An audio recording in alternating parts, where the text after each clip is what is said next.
How's everyone doing? In today's video, we are going to be looking at cybersecurity and a particular topic within cybersecurity called zero trust. Now, you might have heard zero trust when you're having those conversations with your customer's IT team.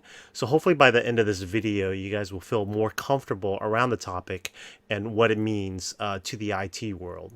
So let's go ahead and dive right into what zero trust is. So when you look at zero trust, first you have to understand, what is the traditional method right now that cybersecurity is kind of built around, right? And that is traditional security is really perimeter security. It's all about creating this firewall around the organization, and it's trying to stop malicious actors from actually, going into and breaching the firewall into your organization, right? So from the concept of that, everything behind the firewall is kind of considered safe, right, within the organization. So guess what? When an adversary gets full access to everything inside of the firewall, that's when a breach happens, right? They're inside and there's a ton of resources that they're able to access.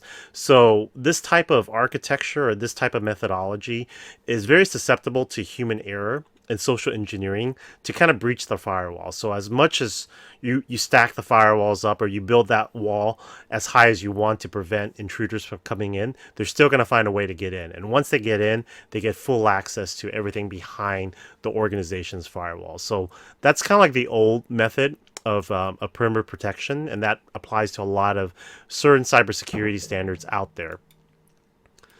So when you talk about zero trust and its strategy, now zero trust is a strategy. Why move to zero trust, and why are IT teams talking about it? Well, first off, we have more employees working from home than from the office. Also, the whole hybrid cloud platforms are more accepted by organizations now, and a lot of these platforms are built for enterprise infrastructure out there. The complexity in defining what a perimeter is now with many organizations, because they have so many multiple sites, and this is very evident in a lot of national and global locations or customers that have sites all over the place, not just a single site. So it becomes very complex when you're trying to define where the perimeter is in those organizations, right?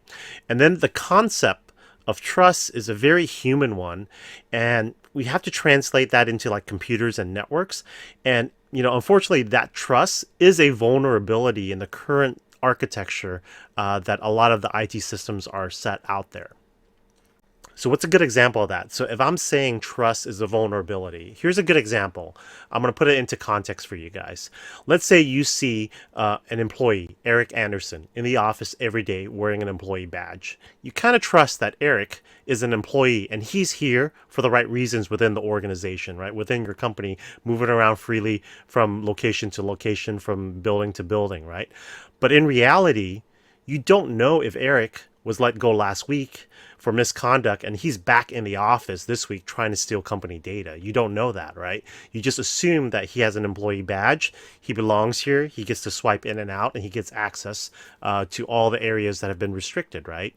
So a computer security model based on this human definition of trust is inherently flawed, especially when an attacker finds it very easy to steal somebody's credential and disguise themselves as trustworthy in the cybersecurity space, right?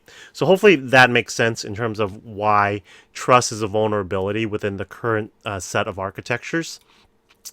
And then one thing before I go into the core principles of what zero trust strategy is, let's talk about some of the myths. A lot of things that are thrown out there that are pretty much not true. And one of the things is zero trust is something that you can simply deliver by implementing a new piece of technology. It is not a piece of technology. It is actually a strategy that IT teams are looking into implementing within their own architecture.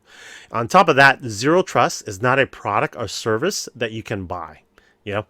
Zero trust means that you don't trust your employees. It doesn't mean, when you talk about zero trust, it doesn't mean that you don't trust your employees, right? Trust is a vulnerability, like I stated earlier, that's very exploited in a lot of the data breaches out there. So we're not trying to make all the systems be trusted systems, and that's where zero trust is a little bit of a different strategy than the current one. Zero trust is difficult to implement. That's another myth. People don't want to do it because it kind of kills their defense in depth model, the current model that they're using. So they kind of are very hesitant and they say, oh no, it's too difficult to do, right?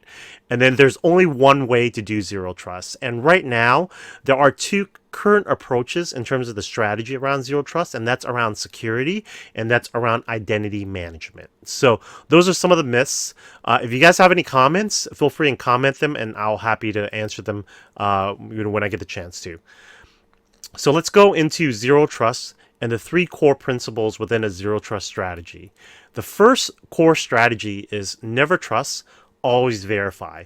So just because someone is on your network, it doesn't mean that they are who they say they are, and if they're well intentioned to do something within your network, right? So anytime a person, a device, or an application attempts to make a connection, that attempt needs to be rigorously authenticated and authorized, and not simply trusted because it came from inside the network. So never trust, always verify. That's the first principle. The second principle is always implement least privilege. So only grant a user, a device, or an application the minimum access that they need to perform their job effectively. So you never want to grant implicit trust to a user, a device, or an application, because if you do so, that vulnerability or that particular user, device, or application gets exploited. You're going to have some challenges on your hand within your network. The third core principles with zero trust is always assume a breach. Plan for the worst case scenario, and you have to build a robust, tested incident response plan. A lot of IT teams or a lot of organizations don't have an incident response plan, and if they do, they really don't test it. So make sure you have a robust and you test that incident response plan. And then also when an attack occurs, the time to respond is rapid and well placed. So if you have a really good plan, you're going to be able to respond very quickly, and it's going to be very well paced with the right stakeholders involved. And then the principle really encourages the organization to kind of shrink their target or their impact zone of an attack through what they call microsegmentation. So with the zero trust strategy, this microsegmentation really helps minimize the impact of a breach into a particular area. So those are the three core principles of zero trust. So hopefully you guys got something out of this video, and if you didn't, comment and let me know. And if you have any questions, comment and let me know as well. So with that, thank you and have a nice day.